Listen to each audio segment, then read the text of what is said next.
James, my Siri, y'all. Today I have such an amazing guest, Swami Purnachaitanya. He is an international speaker and a teacher of various self-development, yoga, and meditation programs. The Swami is the regional director of the Sri Sri Artofliving organization, which has centers in 156 countries partaking in humanitarian services, helping countless people worldwide. The Swami has also conducted various programs in Nepal, Bhutan, Sri Lanka, Hong Kong, Dubai, and a few countries in Europe. He has graced us today to share his wisdom around the art of happiness. Okay, so let's just get into it.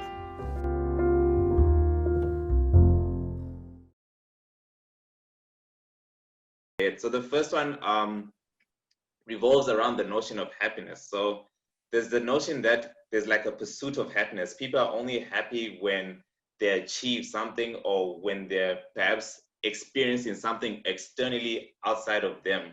So the question is there a way to have inner happiness from yourself, by yourself, to be happy with yourself? And how would you go about that? And what is happiness anyway to you? You know, it's interesting because if we honestly look at ourselves, whenever you feel really happy, and if you look at your mind, your state of mind, then you notice that whenever you are happy, your mind is fully in the present moment. It's with what you are doing at that point. Like, for example, you're enjoying something. You have a wonderful meal in front of you, a really tasty pizza. So when you're eating that pizza and you're enjoying it, that moment you are not thinking about, oh, you know, I still have to go and do this and these chores, or you're not worrying about something someone said yesterday. If you are, then you won't be able to really enjoy the pizza. I mean, we've seen both. You know, sometimes when you're stressed out, when your state of mind is not good, when you're feeling a little worried or anxious or upset or angry or, you know, annoyed, you will find that even if you have good food in front of you, you can't really enjoy it. Because your mind is caught up with something else. And when you really enjoy something, that time your mind is fully present. So this is a secret. If you look a little closer, you will find that it's not just that when you enjoy, your mind is fully in the present, it's fully with what you are doing at that point. You will also find that anything that makes your mind come to the present moment and stay there for some time is what actually gives you joy. Like, if you see, we are running after so many things, like you said, no, that pursuit of happiness. But if you see, for example, why people like to drive very fast. No, if you have a bike, for example, no, some people, they like to drive really fast. Why? Why is it enjoyable? Because for a moment your mind stops. You cannot think of anything else, because if your attention isn't fully there, you're going to crash. The same way, why do people like roller coasters? It's not a very pleasant experience to have the feeling that you're, you know, you're going down this cliff or any of these attractions. Why people like it? Because that rush, that tinge of fear and excitement and suspense makes your mind stop. That moment, you're not thinking of anything else. So your mind fully comes to the present moment, and that is why you experience joy. Why do people like suspense movies, thrillers, scary movies? Why? Because for a moment, your mind is nowhere else. It's fully there. And that is why, if you notice, anytime when you really enjoy something, like you listen to some beautiful music, you know, sometimes what happens, you hear a song and it just catches you. Like, for a moment, it's like you don't think of anything else. And if you really enjoy it, you'll notice what you do is you close your eyes for a moment. It's like you want to feel it. Same way, if there's something, a smell which is really good, something that smells really tasty, like someone got you some, I don't know, some exotic flower or some nice perfume or anything. What you do is, when you smell that, for a moment, you close your eyes. It happens naturally. You taste something really good. What happens? Oh, so nice. You close your eyes for a moment. Why? Because you want to really feel it. And why is that? Because to really experience, feel that, your mind has to go inward. That is why you close your eyes. And that is why when our mind is caught up with other things, like when you're in a hurry, you're stressed, you're anxious, you don't really enjoy. You know, someone can get you really nice food, you're not able to really enjoy. You may be in a beautiful place. Let's say you're traveling in South Africa, you're going to the panorama route, God's window, you know, beautiful scenery. But if you're standing there and suddenly your friend calls that, oh, you know, I've been in an accident, then that whole scenery has lost its charm. You won't be able to enjoy it. So this is something that many people have not realized, because we have not learned this either at school or at home, that actually, if you see, in many ways, the quality of your life, the way you experience it, is determined by the quality of your state of mind. And I have seen this. I've met people who are considered so successful in their respective fields. They may be a politician, they may be a businessman, they may be an artist. I've met movie directors, all kinds of people. But I'm telling you, these are things that people aspire, no? Like if you ask any guy on the street, especially youth, that, okay, if you have a chance to become this, oh yeah, that would be amazing. No, my life would be so awesome. I've met people who have more money than they can possibly spend in their lifetime. It's disgusting. So much money. But then if you see, these people are not more happy than you and me. Many of them are actually more stressed, Wow. So it doesn't mean that comforts cannot make you feel good. It doesn't mean that you won't enjoy nice food, or that you won't enjoy staying in a fancy house. But the point is that if we think that these are the things that are going to give us happiness, then we're in for a surprise. Because you see all these people and they're not having more happiness. Many times they have less, you can even say. So this is where we need to realize that, okay, what is the dynamics of happiness? So like I was saying, if you really look at it, when your mind is fully in the present, that is when you're happy. When your mind goes to the past, when it gets stuck with something in the past, some experience in the past, that is when you experience emotions like anger, regret, sadness. All of these have to do with something that has already happened. And you're not able to let go of that. And that is why it is affecting you right now. The same if you look at trauma. Trauma is nothing but you not being able to let go of an experience. Mind getting stuck in the past. And if we look at when mind goes to the future, then there's anxiety, there is stress, the sense of insecurity, because it's uncertain. Future is uncertain.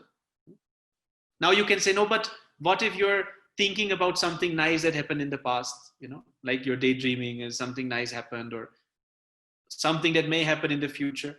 You will find that only happens if somewhere you feel that right now, this moment is not okay. You can sit there thinking in your school, thinking about, that was such a nice holiday 1 year back and I was with my friends. That only happens because right now you're not happy. So even though you're saying, I'm thinking about something nice, but there is a subtle level of stress there because right now is not okay. When right now you are happy, that time you're not going to think about last year's holiday because right now you're enjoying. That's so true. This is when you see this, and the interesting thing is, if you notice that small children still have this quality. If you notice, a small child is totally in the present moment, anywhere in the world. Doesn't matter what culture, what education, nothing. A small child will be happy playing with a pebble on the road, they don't need anything. And they're fully there. A small child, even if something happens, they fall down, they cry. The moment you show them a lollipop or a chocolate or something else, their whole attention goes there and it's finished. They forgot about that they fell down, and there's no problem. The tears may still be coming down because it was already, body started producing those tears, but they're already smiling again. And if you remember, not everybody may remember, but when we were small, you, me, everybody, when you woke up in the morning, it's like it's a new day and you go and play. You don't think what happened yesterday. You're not worried about also what's going to happen after 1 week. Only this moment is there. That is why you see small children, they may be fighting, over some toy.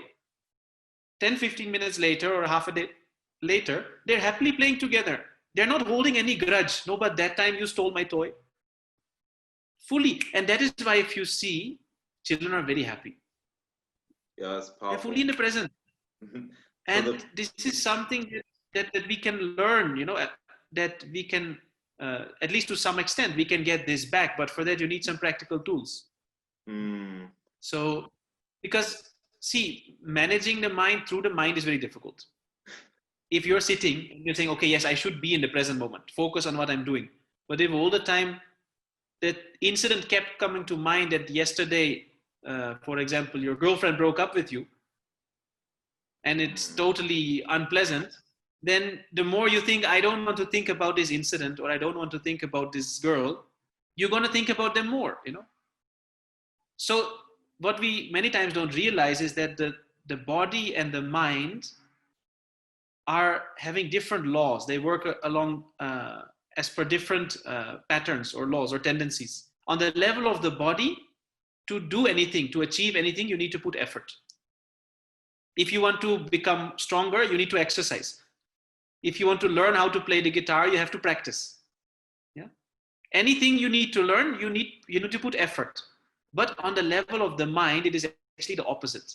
The law of the mind is effortlessness. That is why the more you think, I don't want to think about this guy, you end up thinking about them more. Powerful. We all had this experience. You try to remember something, the harder you think, oh God, what was this? Like you're giving an exam, and it's like the tip of your tongue, but it's not coming. And the moment you drop it, where you say, okay, forget about it, never mind, suddenly it will come. Because effortless works, not effort. This is actually, many people have this experience. I've given talks in so many universities and colleges, and everybody can relate. And you tell them that who has not had that experience, that in an exam, you were writing that exam, and it's like you knew, but it's like the tip of your tongue. You can remember that on page 25 below the blue box, it was written. But what was that formula, or what was that term? And then the moment the exam finishes and you give that paper, or you walk out of that hall, the moment you step out of that hall, suddenly you remember. And it's like, oh God, like all this time, 2 hours, you were breaking your brain over that. And the moment you've given that paper back, or you finish the exam, suddenly you remember. So it's not that people don't know, people study, they know. But then that moment, they don't have access to it. Why? It's not that God is angry with you, that he's punishing you, that, okay, only after the exam you will remember. No, it's because we have not understood that for the memory or the mind to function optimally, it needs to be focused, but relaxed at the same time. See, during the exam, you're focused, but you're not relaxed. And the moment you step out of that hole, or the moment it's finished, even if you've messed up, at least for today, I'm done. So then what happens? You relax. And the moment you relax, you remember. 100%. So these are things like we've never really learned how to manage our mind. And it's such a shame, because if you see wherever you go, you carry your mind with you. See, you studied something. One thing Let's say you graduated, you have excellent marks, you've done really well. And then you want to get a job, I'm presuming. I don't know, but let's presume you want to get a job. So you maybe, for example, you've studied MBA, you want to have a nice, whatever, management position somewhere. And there's a big company that has an opening. You go there. Now, you're not the only one who wants to get that job. And the company also wants to have options. So no way you're going to walk in there and they're just going to say, okay, you're the only one, we'll give you the job. So you have a job interview, right? At least one or two rounds will be there. So you are sitting there with maybe another 20 guys or girls, and they all have great marks. You may have topped your college or your university, but there are so many other ones, right? So you're sitting there with people where your grades or your performance is not going to get you the job. We have to realize this. People struggle so hard to come first, second. That's not going to get you the job. It's going to be nice, of course, looks good. But then the point is they have so many people there. Now, who are they going to hire? Any HR professional, his main job is to assess, okay, what kind of person is this? Do we want this person to work with us? In what way? Okay, can he work together with other people? Can he deal with stressful situations? Can he handle challenges? Can he communicate? All of these things, which are already called soft skills. So there, it's going to be all about soft skills, or your EQ, your emotional intelligence. So are you going to be able to work with different types of people? Can you perform under stress? And these are things that very rarely do we really teach. I mean, if you see 95% of the money you spend, the time you spend, the energy you spend, and the time you sit in classes, or that you spend on assignments and other projects, is all focused on what we call the domain expertise, the knowledge of your subject. And it may be 5, maximum 10% that is actually going to teach you these soft skills that, okay, how are you going to manage your mind? How are you going to deal with situations? You know? And this is where we fail. You know, you see, I mean, like, for example, many years I was conducting programs in India, for example. Huge population. Many people are educated. You have all these people who have BAs, MAs, even PhDs, but they're unemployable. People can't hire them because they don't know. Like, I met a guy who has one of the top IT companies there. And he said that when I met him, this is a few years back, he said 1 or 2 years before that they had hired the top 10 of MBA pass outs of the entire country, like the 10 best. And he said within 6 months, they had to fire more than half of them.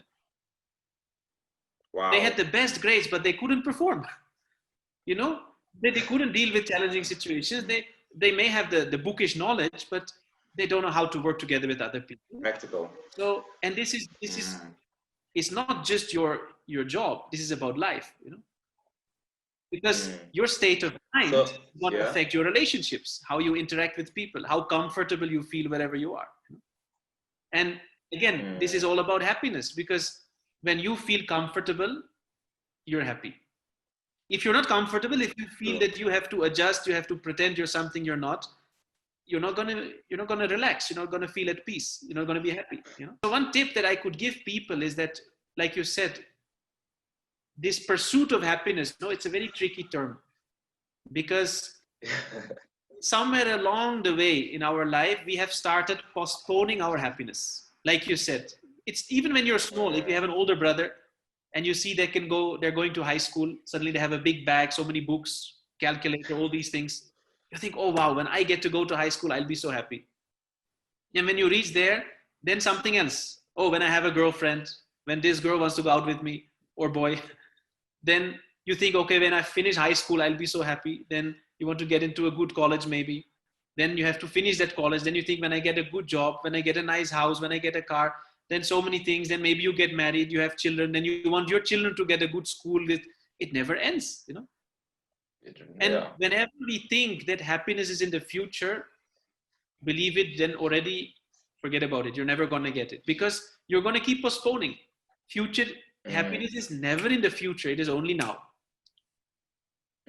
So when you realize that if I say, okay, yes, when I get into this college or when I get this job, I'll be happy. Now, who has decided that? I have decided. This is something somewhere, either consciously or unconsciously, I have decided. So when you see that and when you realize that, that means that, so can I be happy irrespective of that also? Yes, you can. Because you decided that you want to postpone your happiness. You can decide that I don't need it also. See, all these conditions, it's relative. You see people who are married, they're happy. You see people who are married, they're unhappy. Someone thinks, oh, when I get married, I'll be happy. What is the guarantee? There are people who have jobs who are happy. There are people who have jobs, they're unhappy. And there are people who are unemployed who are happy. And there are people who are unemployed and who are not happy. It's all relative. So when you realize that, okay, this is something, mind has a tendency, but you have to catch it. This is something that I have decided. Does that mean that you can be happy right now also? Yes. On one hand, you can say, oh, it's not simple. But on one hand, on the other hand, yes, it is that simple. And the more you start realizing that you don't actually need anything to be happy, because that happiness is something inside. And when your mind settles down, when you're in the present moment, it's like it's your natural state. Your natural state is happiness. You don't need a reason to be happy. You need a reason to be unhappy. That is why if you ask someone who is just sitting in the park somewhere, he's enjoying it, why are you so happy? They may not have a specific reason. They say, oh, I don't know, I feel nice, or I feel good. After the time when you feel happy, it's very difficult to pinpoint why exactly.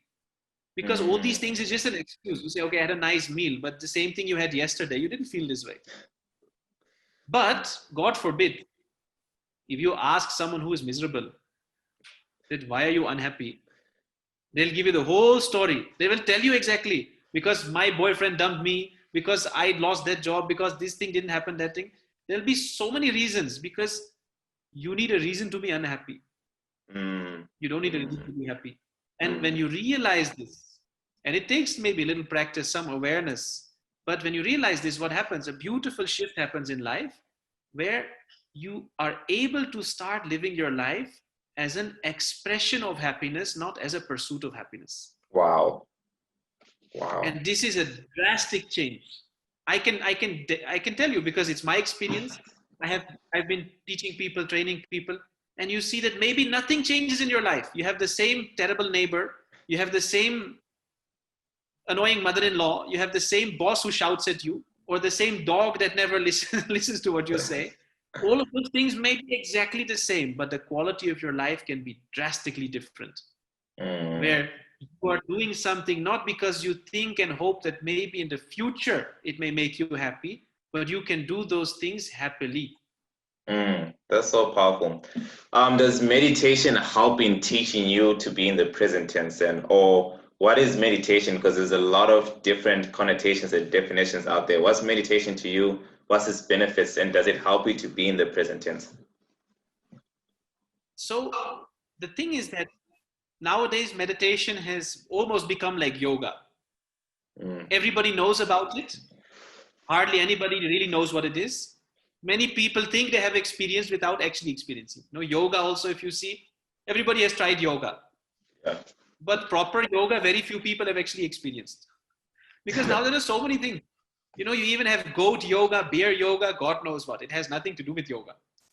But there are so many things. The same if you see meditation, actually there's a whole range of practices. Now even you have so many apps on your phone that will tell you, okay, 1 minute meditation, 2 minute meditation. That doesn't really work. So nowadays we see also something called mindfulness. Another term is like the more secular word for meditation. If you feel meditation, people think about monks sitting on a bed of nails or too much of incense and things like that. Then it's okay. Mindfulness is like corporate style, right? Okay, that we're cool with. It has no issue with my religion or anything.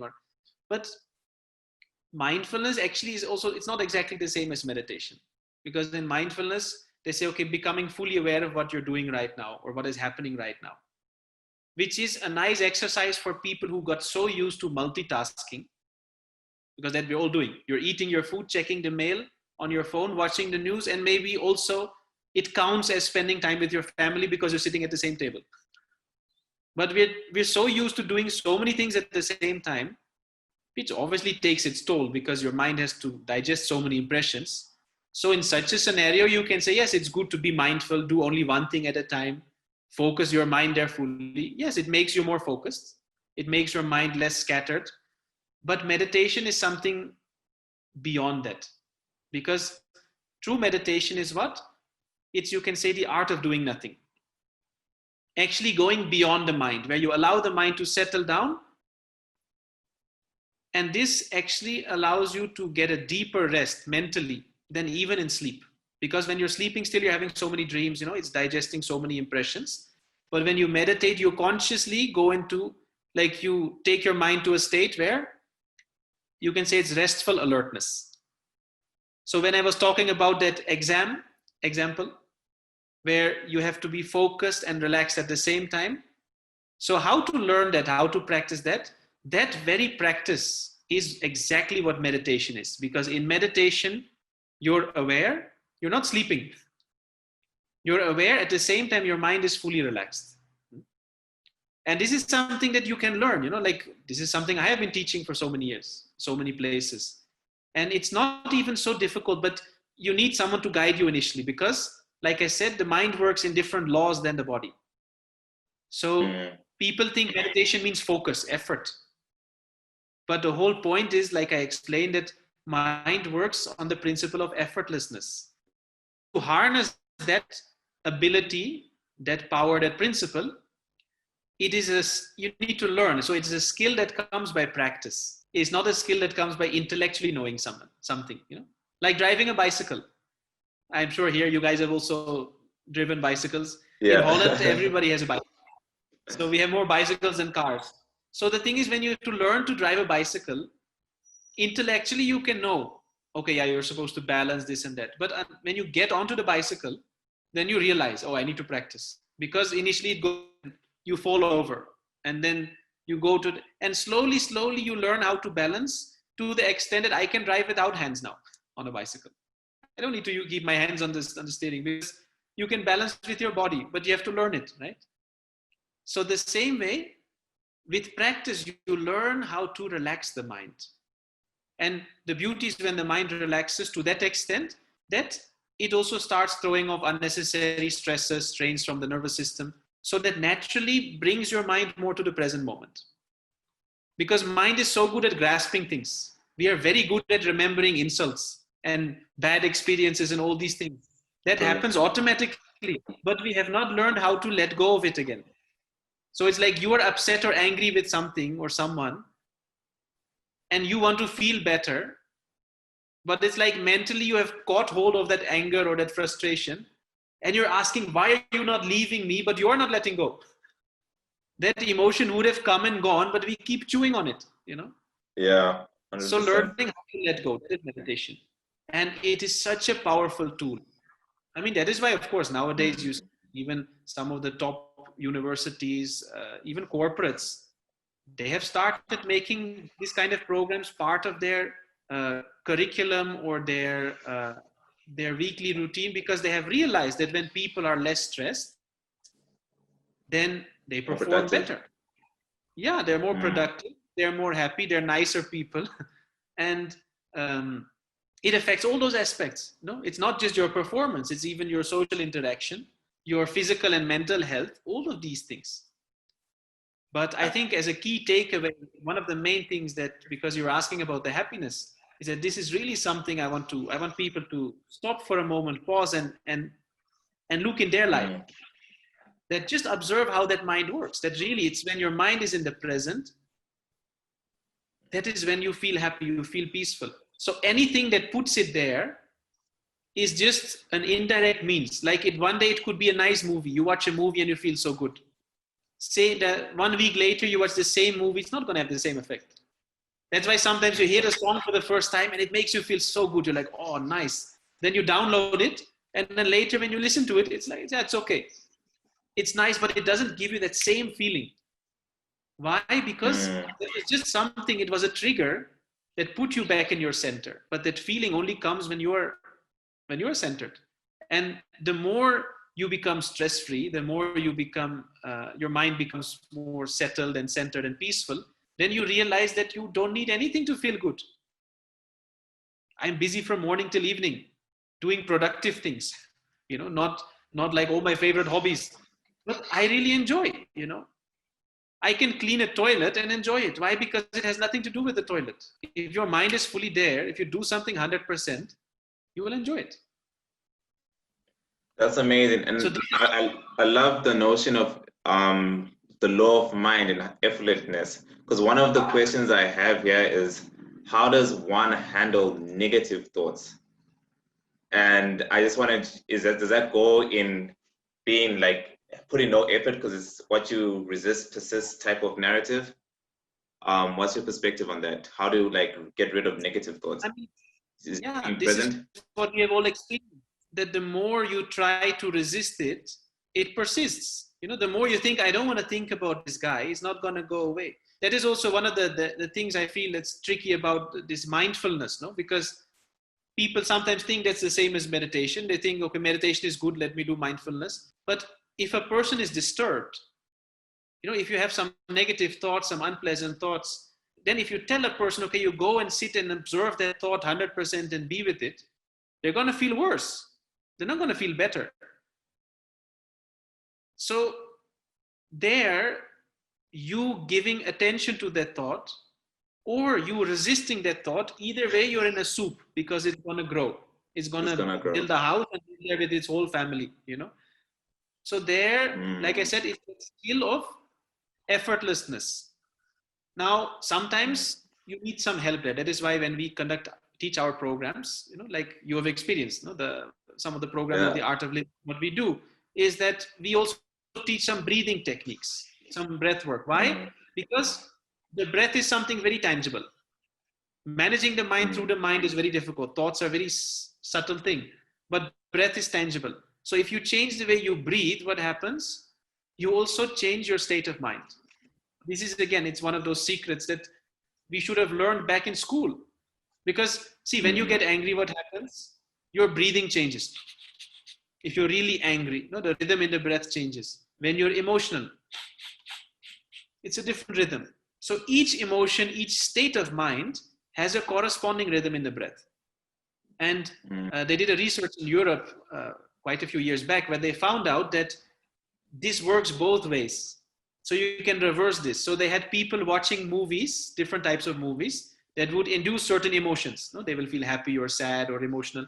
And they would measure and they see that the way they breathe differs. And then they will have people breathe in those rhythms and they would see that it actually invokes those emotions. You breathe in a certain way, you will start feeling angry. So that means that here, like sometimes people say, no, just take a few deep breaths. To some extent, that really works. But there is much more to it. So when you start learning how to harness the power of the breath, then in those cases where you can say you're a little more disturbed or a little more scattered, the mind is all over the place, then breathing is a very fast way. Just in a few minutes, you can bring it back to that center. You can change your state of mind. So that adds to it. So that instead of chewing on that thought, why do I keep thinking about this thing? You have some negative thoughts. It could be about the future, that you're worried about the future. What if I fail? What if this thing, that thing? What could be about the past? Why that happened to me, or why this happened to my family, or whatever it may be. So instead of struggling with that, here you get a shortcut. And the beauty is with practice, you will find, because it's like you're teaching your mind to let go. So then you will find that it stops clinging to these impressions also so much. For a normal person, maybe something happened, it may take them a few months to get over it. Maybe now when it happens to me, it just may take me 1 or 2 days, because that impression doesn't become so strong. Mind doesn't stick to it so much. And then you become more and more free. Like we saw, like the small child. It wakes up in the morning, it's a new day, fresh. We wake up in the morning, it's not a new day. It's the same stuff continuing from yesterday. And first I need a cup of coffee to get me going. Yeah.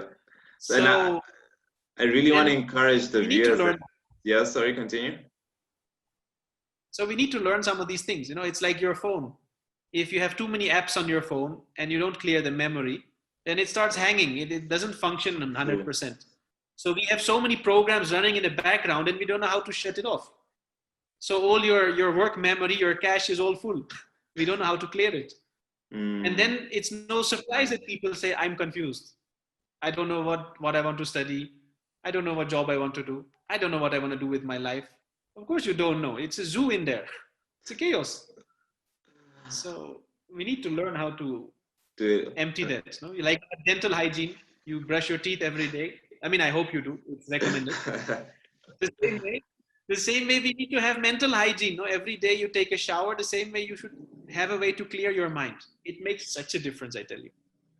I just want to encourage the viewers to go attend the Artofliving programs, the pranayama breathing techniques, because it really can control your state and put you back into present tense. So I think that's very important. Thank you for mentioning that. So the next question. We have just one thing. So we have, of course, we are doing the programs online now, but we even have like some of these introductory sessions. They're free of cost. They happen regularly. So people can just Google, they can check it out, look for Artofliving South Africa. They can have an experience, We have like 1.5 hour free introductory sessions and people can get a glimpse of it, can have an experience. And if they want to learn more, we have more programs. Wow. They should definitely check that out. So the next question is in regards to lockdown. Everyone is kind of separated. Everyone is physically and socially, and people seem to be on survival mode. And I really want to increase consciousness on serving. I know you speak on what the importance of service and whatnot. So I really wanted to get your perspective and your talks on what service is and why it's important. See, on one hand, I think we all know, because even if we look at like all the main religions also, service has always been an aspect. Like if you see, I mean, look at Jesus. His whole message was service. His whole life. I mean, everything he dedicated was for others. He was living for others. The same if you look at any other, not just within the Christian tradition, but you look at Buddhism, for example. The Buddha also served. He was not doing something for him. He said, okay, what can I do for you? How can I help you? I have some things that may be useful. So why this is such an important part is because, again, it works two ways. One, you will find that the more happy you are, the more peaceful you are, naturally you will start thinking, okay, what can I do for the people around me? Because when you don't feel good, when there is a lack, it's natural that you are more focused on that. You want to get rid of that first. You want to get rid of your discomfort. You want to get your happiness. If you don't feel happy, you want to feel happy. But when you're already happy, when you're peaceful, you're content, when you don't need anything for yourself, then you say, okay, now what? Okay, then you see someone needs some help. You don't have to think, okay, I should go and help that person. And we all have this. It's not, nobody doesn't have. Like you're walking on the street, you see an elderly person fall down. Naturally, you will go to them, you will pick them up and say, are you okay? No, you'll help them up. You don't think, oh, maybe I should do some service. Let me go and maybe pick up this person. No, it's natural. But if you're very stressed, it's not natural. That's what you see many times in society now. People are so stressed out that even if someone in front of them needs help, they will not help that person. They're too preoccupied with their own problems. Someone falls down in front of them, they may even shout at that person that, can't you see where I'm walking? What's wrong with you? So you see that the more stressed we become, the more we cut off from the people around us. The more we are focused on ourselves, the least you are bothered with other people. And the more you are relaxed, the more you feel a sense of belongingness, the more you will actually feel for the people around you.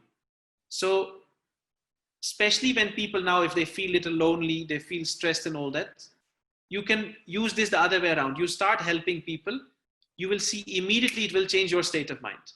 Don't go and sit at home and wait for you to feel better and then do something with your life. Because the moment you stop thinking about yourself, that what about me?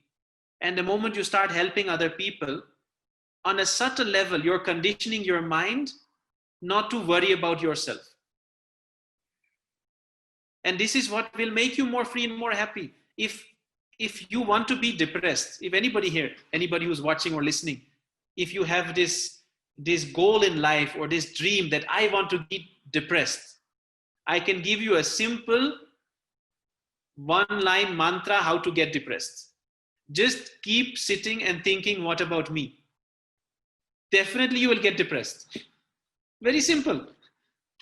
And the moment you start thinking about what can I do for other people, you will find that the moment you start worrying about their problems, you feel fine. So like you said, this lockdown has put people in a situation where they have too much time to think. Actually, it's good because for many people, it has been a moment of reflection to reevaluate, what am I doing with my life? What do I still want to do with my life? Suddenly people are reminded that one day you're going to die. This has always been a fact, but somehow we always think it happens to other people, not to us. So you keep postponing all the things that really matter to you, and you keep getting caught up with all this useless stuff. So now that people think, oh, I may actually die, then you think, oh, but there's still all these things which I really wanted to do, which I kept postponing because I was busy with all these useless things. So that is a good side. But at the same time, yes, when you have more time to think about your problems, think about what is not there in your life, it may be very frustrating, So then what can you do? There you need to shift your energy and your attention to, okay, what can I contribute? Because let's be honest, everybody who is watching this, whatever problems you're facing, there are so many people who have it far worse than you. And we forget that we are so blessed to have our health, to have a house, to have food, to have a choice what to do in our day. For most people, this is not a choice. You have to get out there and earn at least 50, 100 rand. Otherwise, you're not going to eat anything, So just the fact that you have a choice to do what you do, to maybe have this job or not, or to get out of your house or not, that itself is such a blessing, And the beauty is, one, when you go out and start helping those who are less fortunate than you, you will find more purpose in your life. You will find more meaning in your life. You will find more fulfillment. You will appreciate the things that you have way more. And you will realize that actually you can do so much more than you thought. We limit ourselves in so many ways. And this also limits us in achieving our dreams, because you may want to do so many things, but then you think, oh, but I won't be able to. Or someone else tells you, oh, that's never going to work. We have never even tried it. So most of our dreams, our goals in life, die a premature death. And then you start living a life which is ordinary. And then later on in life, you start regretting because you realize that you didn't do so many of the things that you really wanted to do. So instead of living the life you want to live, you settled for the life that you have to live. And service is essential here, because it can take you a little outside your comfort zone, and that way give you an experience that you can actually do so much more than what you thought. And it empowers you. Service empowers you. So it is an essential part, I would say. And like I said, it's one of the easiest way to uplift your own state of mind. Because we've not come here just to eat, sleep, work, and then die. And become happy and sad in the between. You are here on this planet for something bigger. Your life is so much more valuable. It is not just from A to B, going through the usual thing. If you want, there are thousands of people who are waiting for you. And we've seen this so many times. Take the example of Mother Teresa. She was a simple nun somewhere in India who was just serving her Mother Superior, making some cookies and tea every day. And then one day she thought, no, but I want to do something more. I became a nun to serve. Some people outside on the streets, they're suffering, they're sick, they need my help. So she asked permission, can I go and serve those people too? Mother Superior said, okay, that's fine. And then this few people, 2 people, 5 people, 10 people. End of her life, thousands and thousands of people. It was a whole mission that grew under her. And that simple nun who was just serving people day in, day out, had come to a point where she could call the president in the White House in the United States. Wow. And he would pick up the phone. So definitely she's become more powerful. She was able to make a difference in so many people's lives and continues to inspire people even today by doing what? Stretching her hand first, saying, okay, at least let me do whatever little I can. And doesn't mean you have to leave and become a nun or a monk. You have your family, you have your job, but at least we need to take out a little, even if it's a few hours in a week, that you say on a Saturday or Sunday, one afternoon, do something. Look around in your neighborhood, even if it is just teaching some kids, even if it's not a school thing, I don't know, teach them how to play basketball, teach them how to make something, teach them something useful, teach them some games, teach someone how to read, write, help out someone in some way or the other, doing something selflessly without expecting anything in return. It's not about the result. It's about you wanting to contribute something. That will give you real satisfaction in life. People looking for job satisfaction, it's a myth. Because real satisfaction will never come from a job. It will only come from service. That's so powerful. That is truly different. Powerful. Job is different. Job is to earn money. Now, if you're a doctor, of course, you can serve as a doctor also. I personally know people who are doctors, medical doctors, and once in a month or once in 2 weeks, they do some free checkups. They do a free medical camp. So they're using their profession as a service. You can do that also. I know school teachers who will stay back with a student if he really doesn't get it after hours without getting paid extra, because they want to make sure that child learns. So then you can turn your profession also into service. But that service aspect is essential if you want real satisfaction. Job won't get you there.